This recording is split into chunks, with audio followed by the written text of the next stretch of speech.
마태복음 13장 1절부터 9절까지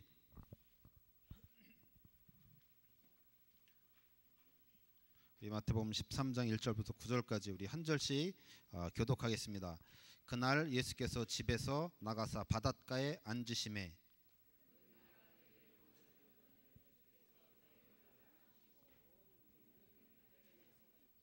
예수께서 비유로 여러 가지를 그들에게 말씀하여 이르시되 씨를 뿌리는 자가 뿌리러 나가서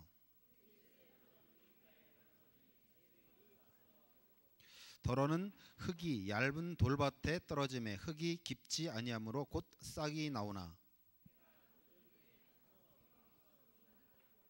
더러는 가시떨기 위에 떨어짐에 가시가 자라서 기운을 막았고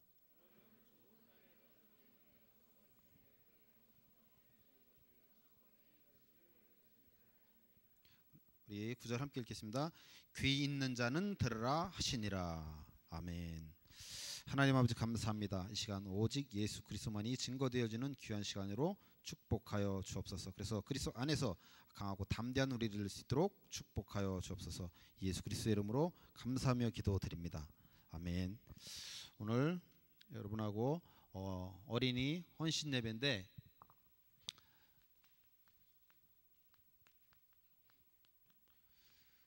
여러분들이 많이 들었던 성경 구절입니다. 제가 옛날에 어떤 2차 대전에 관련된 그 영화를 봤었습니다. 그 대탈출이라는 그런 그 영화인데 거기에 보면 유대인들이 탈옥을 해요. 그래서 여러 방향으로 여러 모양으로 각자 이렇게 막 다 탈출을 합니다. 그래서 그 중에 독일어도 공부하고 이렇게 나가서 만났을 때 영어를 쓰면 발각이 되기 때문에 독일어도 이렇게 열심히 공부하고 해서 탈출을 합니다. 그래서 이렇게 가다가 검문에 걸렸어요. 두 사람이 검문에 걸렸는데 이렇게 대화를 해요. 독일어로 쫙 대화를 합니다. 너무 잘하죠. 하다가 마지막에 그 독일 그 군인이 그 이렇게 잘 헤어지면서 잘 가라고 하면서 뭐라고 얘기했냐면 굿럭 했어요. 그러니까 행운을 빈다고 딱 얘기했어요. 그랬더니 그 사람이 뭐라고 대답을 했냐? 당케 해야 되거든요. 독일어는 땡큐가 당케잖아요. 근데 땡큐 그랬어요. 그래갖고 어떻게 됐을 것 같아요? 그래서 잡혔습니다. 다시. 이 각인이라는 것이 그렇게 무서워요. 평생 그 사람이 쓴 단어가 땡큐라는 단어예요. 그러다 보니까 마지막에 항상 뭐라고 했냐? 누가 뭐라고 하면 감사합니다를 썼단 말이에요. 그러니까 자기도 모르게 영어로 대답을 해야 되는데 아니 독일어로 대답을 해야 되는데 영어로 답을 하고 말은 거예요. 그래서 잡혔습니다. 그래서 어려서부터 여러분들이 복음으로 각인되어지고 복음으로 뿌리 내려지고 그 복음이 체질되어지는 것은요 굉장히 중요해요.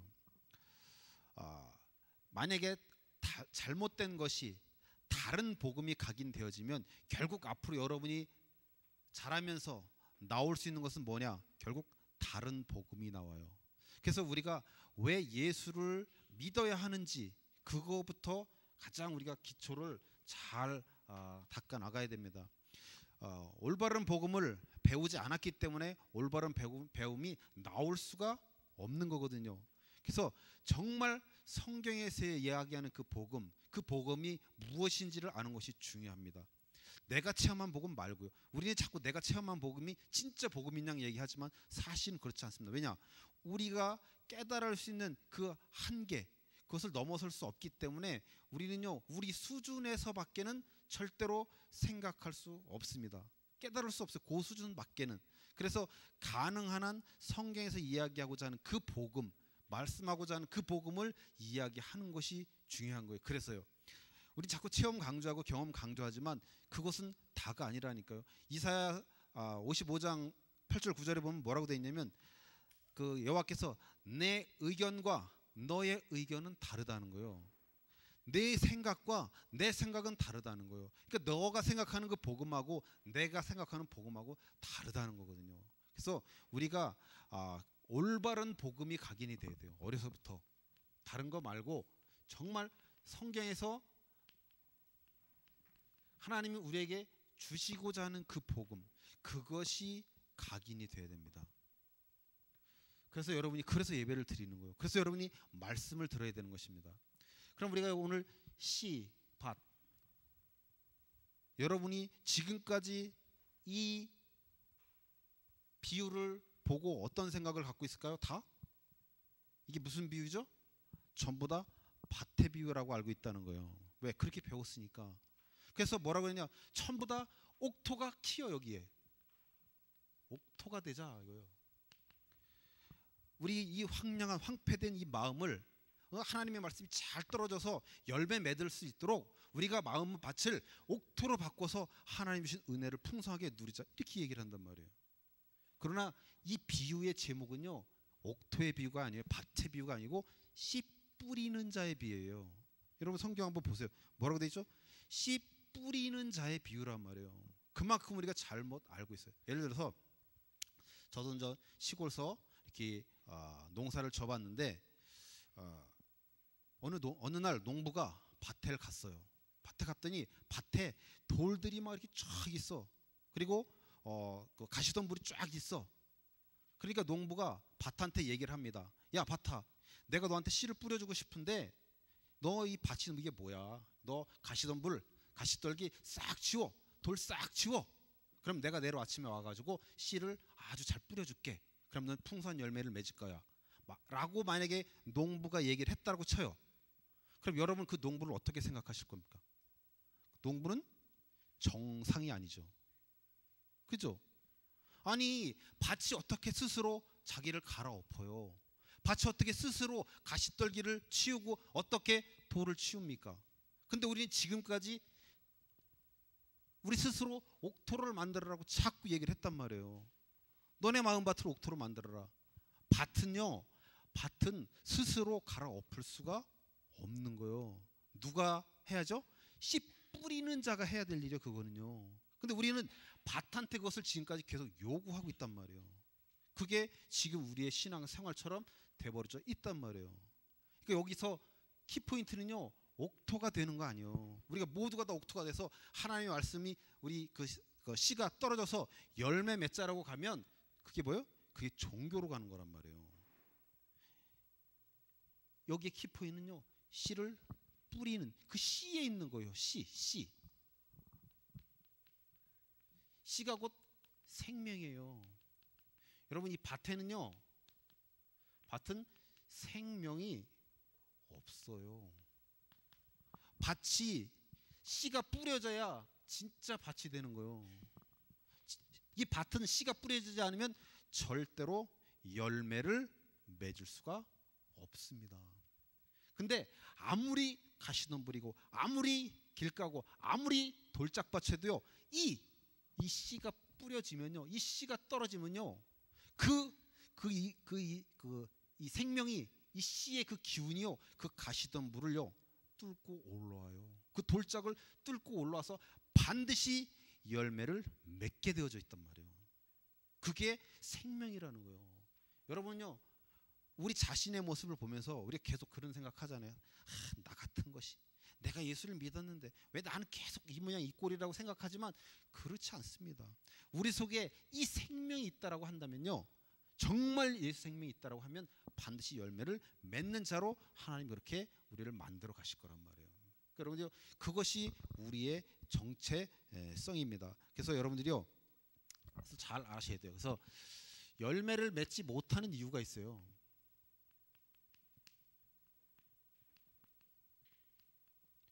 왜 열매를 맺지 못하느냐? 혼돈, 공허, 흑암 때문에 그래요.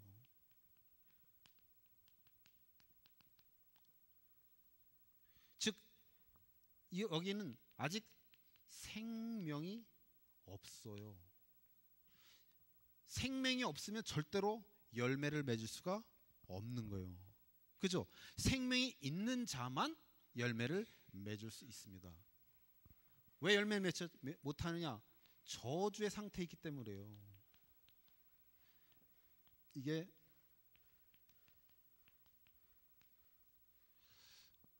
우리 인간이 하나님과의 약속을 어기고 하나님께 불순종함으로 우리 인간이 하나님을 떠나서 저주 가운데 빠졌습니다. 그죠?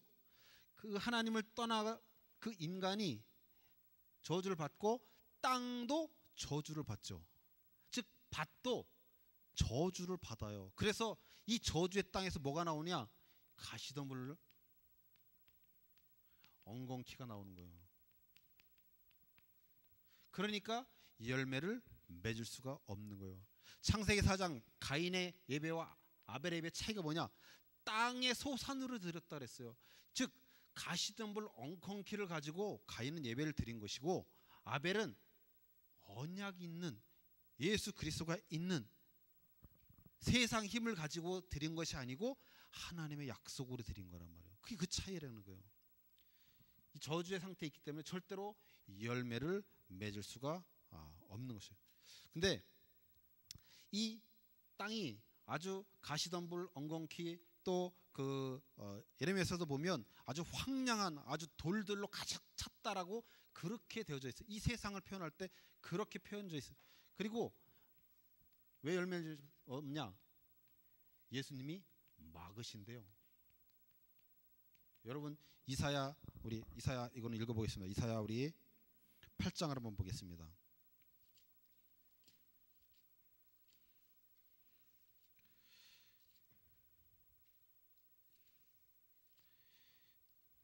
아니 예수를 통해서 우리가 열매를 맺는 거 아니에요. 근데 이 예수님이 열매를 맺는 것을 막으신다는 거예요. 우리 죄인들이요 유일하게 피할 수 있는 길, 유일하게 피할 수 있는 곳이 도피성 대신 바로 그 예수님이거든요. 근데 그 예수님이 돌이요 걸림돌이 되고 그 예수님이 함정이 되고 올무가 된다고 나와요. 어디에 나오냐면요 이사야 6장에 그렇게 나와요. 어느 날 그 우시야 왕 때 우시야 왕하고 그 이사야 선지자하고는요 사촌이요. 그러니까 이사야도 왕족이에요. 근데 어느 날 여호와께서 이사야를 부르십니다. 그리고 내가 내 백성에게로 가라고 명령을 하셔요. 그리고 근데 그 이유가 뭐냐? 왜 가라고 하느냐면 그들이 눈과 귀를 통해서 나를 알아먹지 못하도록 막으라고 보낸 거예요. 깨달으라고 보낸 게 아니고 그들이 그것을 그래서 오늘 그 뒤에도 보면 그런 얘기가 나오거든요. 우리 이사야 8장 8절부터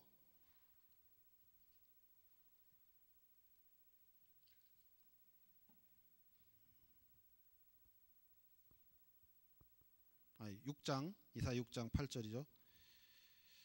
보면 내가 또 주의 목소리를 들으니 주께서 이르시되 내가 누구를 보내며 누가 우리를 위하여 갈고 하시니 그때 내가 이르되 내가 여기 있나이다 나를 보내소서 하였더니 여호와께서 이르시되 가서 이 백성에게 이르기를 너희가 듣기는 들어도 깨닫지 못할 것이요 보기는 보아도 알지 못하리라 하여 이 백성의 마음을 둔하게 하며 그들의 귀가 막히고 그들의 눈이 감기게 하라. 염려하건대 그들이 눈으로 보고 귀로 듣고 마음으로 깨닫고 다시 돌아와 고침을 받을까 하노라 하시기로 이렇게 돼 있어요. 그 이야기는 뭐예요?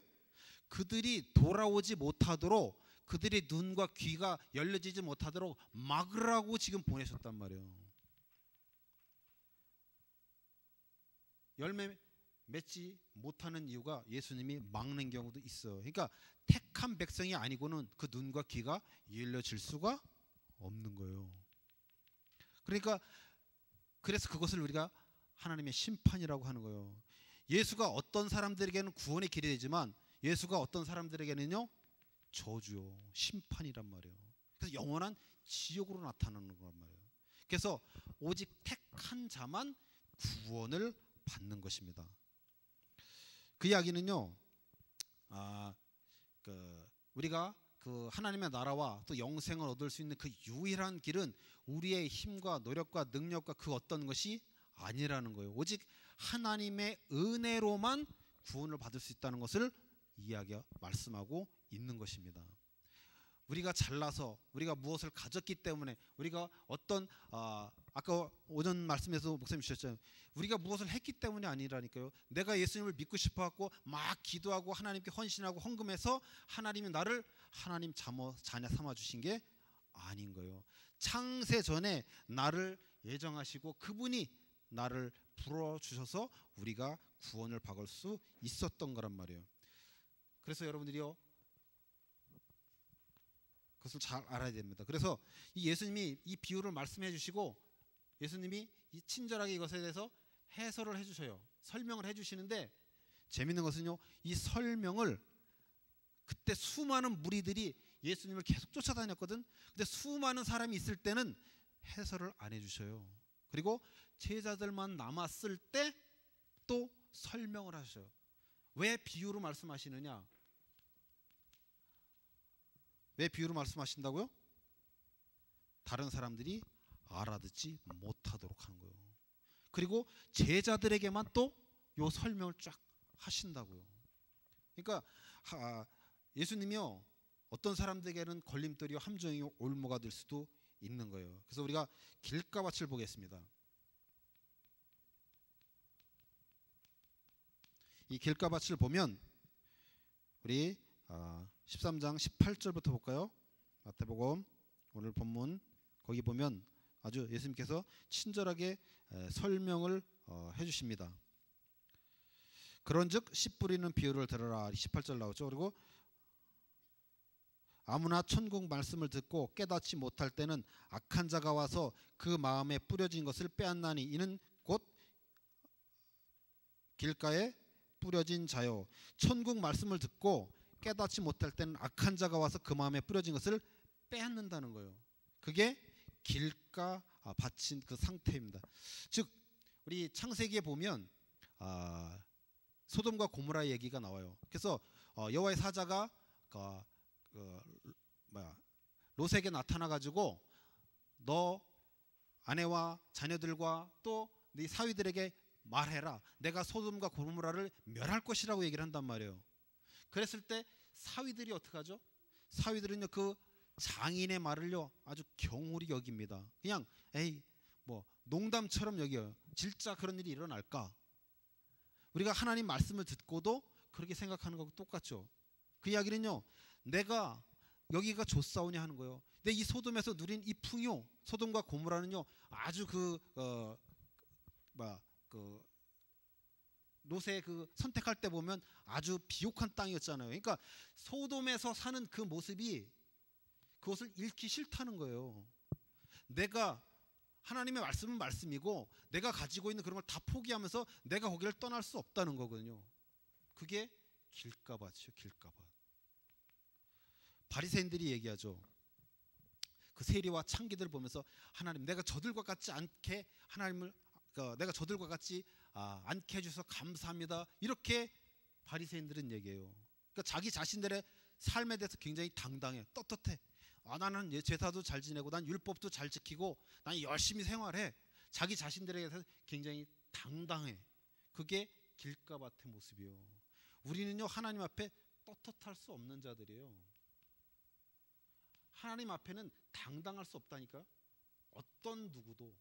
근데 우리 자꾸 하나님 앞에 떳떳하게 쓰려고 하거든요. 당당하려고 해요. 여러분 우리 자신을 보면요 절대로 우리 자신들이요 그렇게 대단한 자가 아니라는 사실을 발견하지 않아요? 나만 그래요? 우리 살면 살아갈 수 없잖아요. 근데 그런 나를 하나님이 살려주셨던 그것 때문에 우리가 너무너무 감사하잖아요. 예를 들어서 우리가 탕자의 이야기를 잘 알죠. 탕자. 어떤 부자가 두 아들이 있었어. 근데 큰 아들은 말씀도 잘 듣고 가서 아버지 하라는 대로 잘하면서 농사도 열심히 짓고 잘 생활해요. 근데 둘째 아들이요 어느 날 신학자들이 이야기하기는 나이가 17이 채 안 됐답니다. 그랬던 그 둘째 아들이요 아버지한테 유산을 달라고 하는 거예요. 유대인들이 아버지가 살아 계실 때 유산을 달라고 하면 돌로 맞아 죽는 그런 아주 엄한 그런 율법을 가지고 있었어요. 근데 그 둘째 아들이 아버지한테 유산을 달라고 한 거예요. 그러면 보통 첫째 아들이 3분의 2, 둘째 아들이 3분의 1을 받는데요. 근데 살아 있을 때 달라고 하면 그보다 또 조금 더 적게 준대요. 근데 어쨌든 그 큰 부자인 아버지로부터 그 탕자가 딱 돈을 받아가지고 바깥에 나갔어요. 허랑방탕하게 다 써버리잖아요. 그리고 어느 날 돼지우리에서 그 주염염례를 놓고 돼지하고 싸우는 그 형편이 처해진 거예요. 그래서 자기 모습을 보니까 너무너무 한심해. 우리 아버지 집에는 먹을 것이 풍족하고 다 있는데, 그래서 내가 아버지 집에 가서 종이라도 해야 되겠다는 생각을 가지고, 그러면 내가 살겠다라고 생각하고 다시 돌아오잖아요. 그래서 우리가 생각할 때 그것을 탕자의 이야기, 탕자의 비유라고 하잖아요. 그래서 모든 초점이 다 탕자한테 가 있어요. 그죠?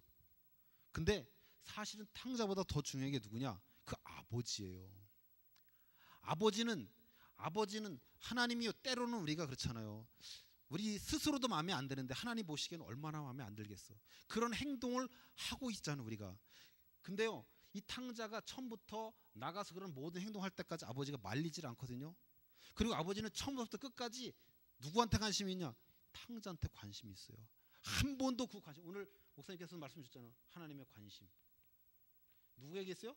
자녀에게 있어요.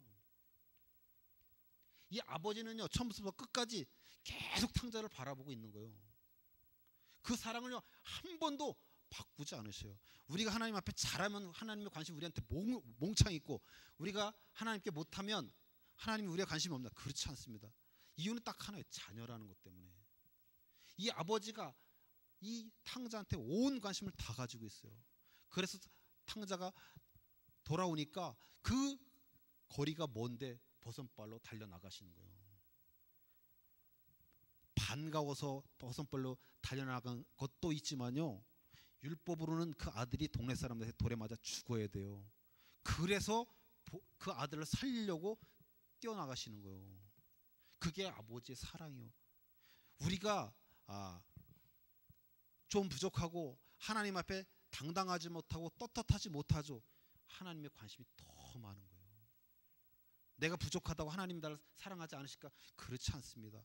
하나님은 무조건적인 사랑이라고 그랬어요. 그죠? 일방적인 사랑이라고 얘기하셨잖아요. 하나님의 관심은요, 일방적이고 무조건적이요. 왜요? 이유는 단 자녀라는 이유 하나 때문에 그런 거예요. 하나님의 관심이 저와 여러분들에게 있습니다. 왜 그럴 것 같아요? 당당하지 못하기 때문에, 하나님 앞에 떳떳하지 못하기 때문에 그렇단 말이에요.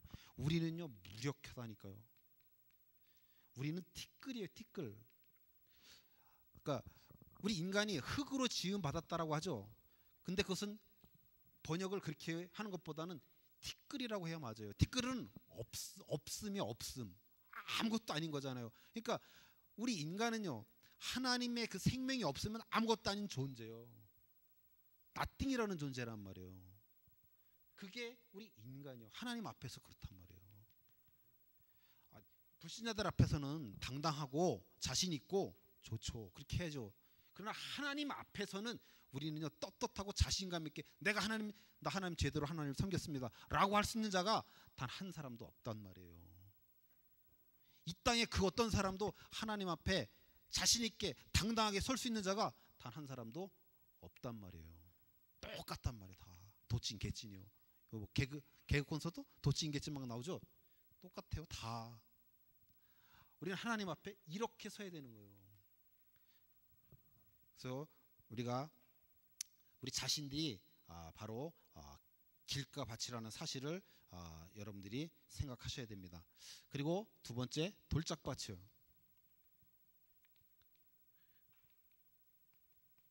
우리가 다른 사람을 보면 쟤는 왜 돌짝밭이요, 길가밭이요 라고 할 이유가 없어요. 우리 똑같다니까요. 그 돌짝밭의 설명을 어떻게 해주셨냐면, 말씀을 기쁨으로 받기는 하는데 환난과 핍박이 닥치면 곧 넘어지는 자들이라고 됐습니다. 그죠? 우리가 말씀을 받기는 받아요. 은혜도 받아. 근데 문제가 생기고 환난과 핍박이 오면요, 바로 하나님을 원망해. 이게 출애굽 때 이스라엘 백성들이요. 애굽에서 유월절 어린 양의 피를 통해서 해방을 받았어요. 그리고 갔더니 홍해가 딱 가로막고 있네. 그랬더니 바로 이스라엘 백성들이 어떻게 하죠? 애굽으로 돌아가자라고 하면서 원망 불평합니다. 그게 우리들의 모습이란 말이에요. 하나님보다 현실적인 그런 것이 더 중요하다고 그렇게 생각하는 거예요. 그게 우리의 모습이잖아요. 그리고 가시떨기. 가시떨기를 뭐라고 했어요? 세상의 염려와 재리 유혹을 못 이기고 열매를 못한다라고 했습니다. 세상의 염려와 재리 때문에 열매를 맺지 못한다라고 그때 했어요. 하나님을 믿긴 믿어. 근데 목적이 잘못되어 있는 거예요. 세상에 그런 그런 것들 때문에 세상의 염려 또 세상의 그런 풍요 이런 것들 때문에 예수를 믿는 거예요. 우리가 뭐 예수를 믿는 우리의 목적이 오직 예수 그리스도가 되어야 되는데 이들이 왜 예수를 믿느냐? 이 땅에서 자기가 가지고 있는 그 소원을 성취하고 또 문제 해결을 위해서 예수를 믿는 거예요. 이렇게 믿으면 안 된다는 거예요. 우리는 오직 예수 그리스도만이 우리 인생의 목적이 되어야 되는데 문제 해결이나 소원 성취를 위해서 예수를 믿는 것. 그게 바로 가시떨기의 모습입니다. 재밌는 것은요. 이 구약에 보면 바벨론 그 포로 시대 이전까지 이스라엘 백성들이 하나님 앞에 제사를 드렸죠. 근데 제단이 한 개가 아니고 두 개였어요. 두 개. 왜 두 개였을까? 하나는 하나님께 제사하는 거고 하나는 바알 신께 제사하는 거예요. 만몬을 섬겼단 말이에요. 이게 이스라엘 백성들의 상태라고요. 이게 이 역사학자들이 발견해낸 거예요. 문제는 뭔지 아세요? 이 길가, 돌짝, 가시떨기가 우리의 모습이라는 거예요. 남의 모습이 아니고 우리가 지금 이런 상태에 있다는 거예요. 우리 안에 이게 지금 있다는 거예요. 우리도 그렇잖아요. 하나님을 잘 믿고 막 찬양하고 헌금도 하고 막 했지만 어느 날 갑작스럽게 문제가 오고 사건이 오고 핍박이 오고 혼란이 오면 우리도 모르게 하나님을 원망하고 불평하는 우리 그럴 때 많이 있잖아요. 그러니까 이게 바로 우리의 모습이 이렇다는 거예요. 아까 목사님이 오전에도 말씀 주셨었죠. 이게요 좀 잘 되면 더 하나님 잘 섬기면 좋을 것 같은데 그렇지 않거든요. 사람들은 예배도 잘 참석하고 막 하다가 조금씩 예배도 빼먹고 일이 잘 되면 나중에는 교회까지 떠나는 그런 일이 일어난다는 거예요. 그게 우리의 모습. 이 세 가지의 모습이요 바로 우리의 모습이지 다른 사람의 모습이 아닌 것입니다. 그러면 우리가 이제 열매를 맺으려면 그러면 열매를 맺으려면 어떻게 해야 되느냐? 첫 번째는 하나님의 부르심이 있어야 돼요.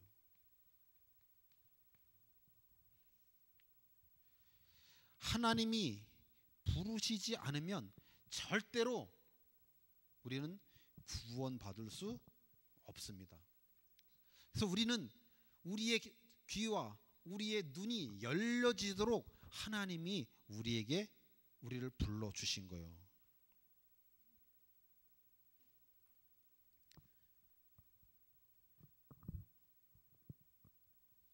우리 이사야 6장 한번 볼까요?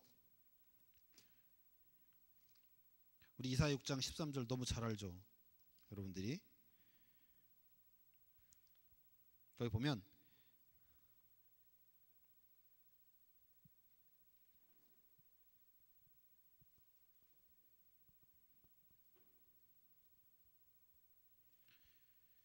예수 그 거룩한 씨가 그 중에 10분의 1이 아직 남아있을지라도 이것도 황폐하게 될 것이나 밤나무와 상수리 나무가 뱀을 당하여도 그 거루터기는 남아있는 것 같이 거룩한 씨가 이 땅의 구루터기니라 하셨어요.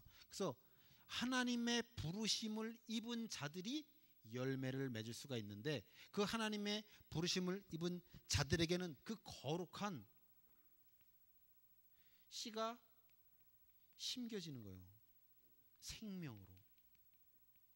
그래서 열매를 맺게 되는 것입니다. 이것은 창세기 아니 영원 전부터 하나님 우리에게 약속해 주신 그 씨예요.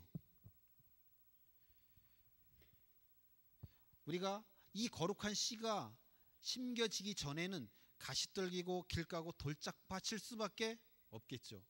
그러나 이 거룩한 씨가 심겨져서 이제 이 씨가 생명으로 열매를 맺는 그런 옥토로 변화되어지는 거예요. 하나님이 우리 그렇게 옥토로 만들어 가시는 것입니다.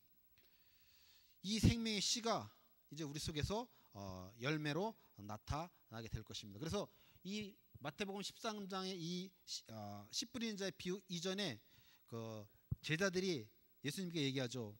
당신의 지금 모친과 동생들이 왔다라고 얘기했을 때 예수님이 뭐라고 그래요? 누가 내 모친이고 누가 내 형제 자매냐? 하나님의 뜻대로 하는 자라야만 내 형제요 내 자매라고 했거든요. 그래서 그거랑 이 씨 뿌리는 자가 딱 연결이 되는 거예요. 즉 우리 어떤 자격과 열심과 어떤 것으로도 하나님의 백성이 될 수 없고 오직 하나님의 부르심을 받은 자만 당신의 백성이 될 수 있다는 것을 연결시켜서 지금 말씀해 주고 계시는 거란 말이에요. 근데 이 씨가 어떻게 돼야 되느냐? 반드시 이 씨가 썩어져야 돼요. 즉 십자가에서 반드시 죽어야 되는 거예요. 한 알의 밀알이 썩지 않으면 절대로 열매를 맺을 수가 없어요. 하나님은요 죄를 절대로 용납할 수 없어요. 죄가 있으면 반드시 심판하셔야 돼. 근데 우리가 태어나면서 우리 모두가 다 죄를 가지고 있잖아요. 그 죄가 반드시 처벌을 받아야 돼요. 그래서 예수님이 썩어지는 거예요. 십자가에서 죽으셔서 하나님의 공의를 이루시는 거예요. 그래서 예수님이 십자가에서 죽으시는 거예요.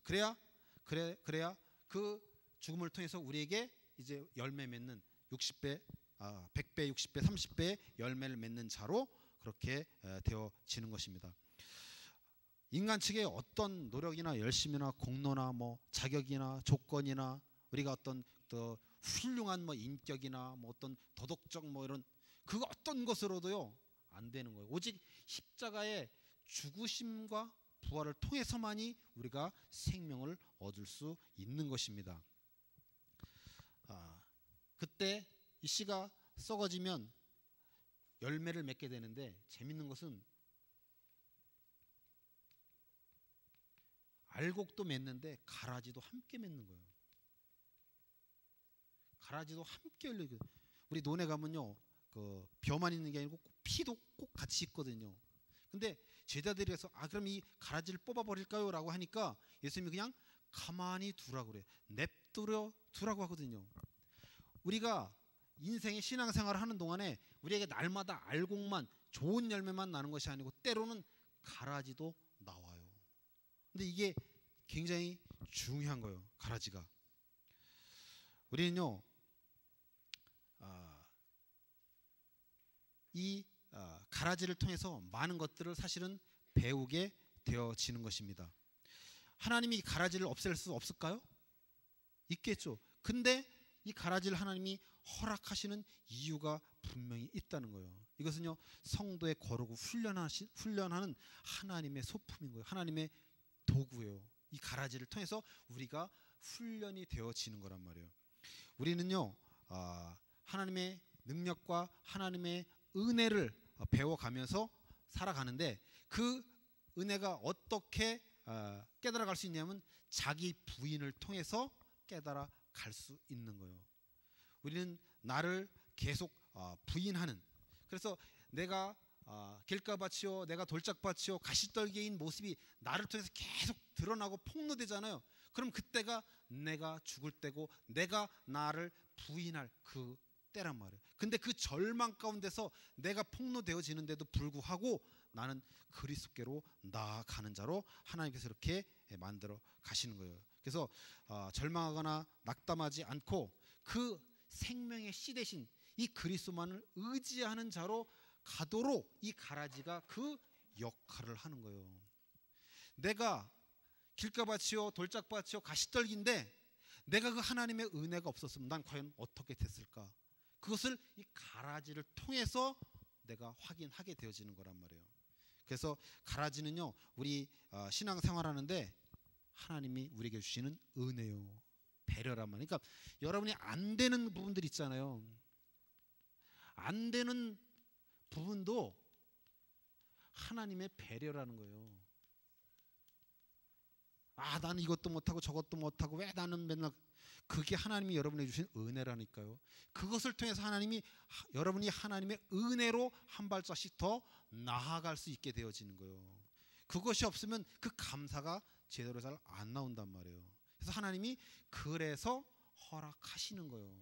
하나님이 가르질 뽑아낼 수 있어요. 근데도 불구하고 내버려 두시거든요. 무엇을 하라고요? 그런 가운데서도 하나님의 은혜로 갈 수 있도록 그렇게 하나님의 인도 하시는 거예요. 그래서 그런 우리들은요, 반드시 100배, 60배, 30배의 열매를 맺게 됩니다. 하나님 우리에게 약속해 주신 것은요, 반드시 하나님이 이루셔요. 하나님의 열심히 그 일을 이루어 내시고야 말거든요. 그래서 우리는요, 우리를 통해서 예수 그리스도의 그 거룩한 씨가 있는, 그 생명이 있는 우리들은 반드시 100배, 60배, 30배의 열매를 맺는 자가 되어질 것입니다. 하나님의 은혜로만 돼요. 근데 이것이요, 누구에게만 허락되냐? 남은 자에게만 허락돼요. 그래서 남은 자에게만 전달이 되어지는 거예요. 모든 자가 아니고 하나님이 남기신 그 렘넌트에게만 이 복음이, 이 씨가 전달이 되어진단 말이에요. 우리가 렘넌트라는 것이요, 어마어마한 축복인 거예요. 남은 자들은요, 자신들의 노력 또 자격, 열심, 조건을 근거로 남겨진 것이 아니잖아요. 오직 하나님의 은혜로만 우리가 남겨진 자들이잖아요. 그래서 그 남겨진 자들을 통해서 하나님은 그 복음을, 그 언약을 계속적으로 후대들에게 전달해 나가십니다. 그래서 결론적으로, 그러면 이 거룩한 씨가 뿌려진 이 우리들, 거룩한 씨가 있는 함께하는 우리들, 그런 우리들이 해야 할 일이 있어요. 꼭 알아야 할 일들이 있단 말이에요. 그건 뭐냐? 하나님의 열심을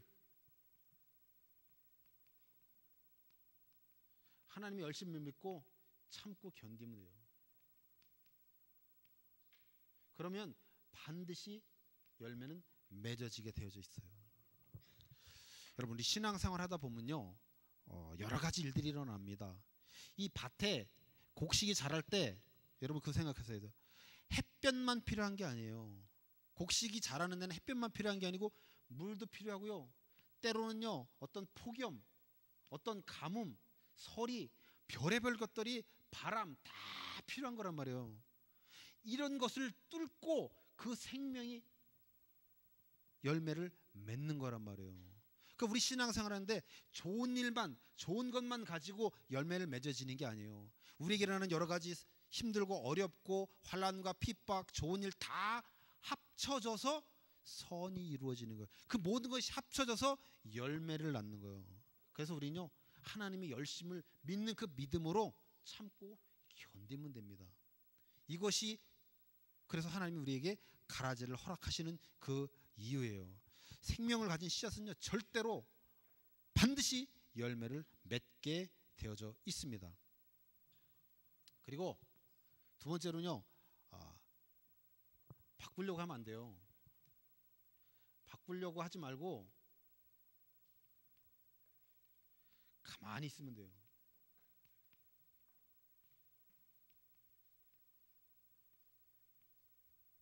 오늘 오전 말씀 주셨죠. 어떤 문제 앞에서 흔들지 말고 가만히 있으라고. 내가요, 그것을 해결하려고 달려들면, 내가 그것을 바꾸려고 달려들면 문제가 더 커집니다. 그냥 가만히 있으면 돼요. 이스라엘 백성들이 홍해 앞에서 그 여호와와 모세를 막 원망하잖아요. 애굽으로 돌아가는 게 낫겠다고. 그때 모세가 이스라엘 백성한테 뭐라고 그랬죠? 네 생각이 문제야. 너네가 그렇게 생각하는 게 문제야. 네 마음이 문제라니까. 그러니까 너 생각 고쳐, 마음 고쳐 라고 하지 않았단 말이에요. 뭐라고 했죠? 가만히 있으래요. 우리 자꾸 무엇이 우리 스스로를 바꾸려고 해요. 밭은 스스로 갈아엎을 수 없다니까. 스스로가 뿌리는 자가 갈아엎는 거예요. 농부가 갈아엎는 거라니까요. 우리는 밭이요, 그냥 밭. 하나님이 열심히 우리를 그렇게 만들어 가실 거예요. 그러니까 우리는 가만히 있으면 돼요. 자꾸 바꾸려고 해서 긁어 부르스름을 만드는 것이 아니고 가만히 있으면 하나님의 열심히 반드시 우리를 그렇게 열매 맺는 그런 옥토로 만들어 가십니다. 그러니까 여러분들요, 그 믿음을 가지고 우리는 살아가는 거예요. 그래서 우리가 해야 될 일은 뭐냐? 자기 부인이요. 자기 부인, 우리 자기 십자가를 지는 거예요.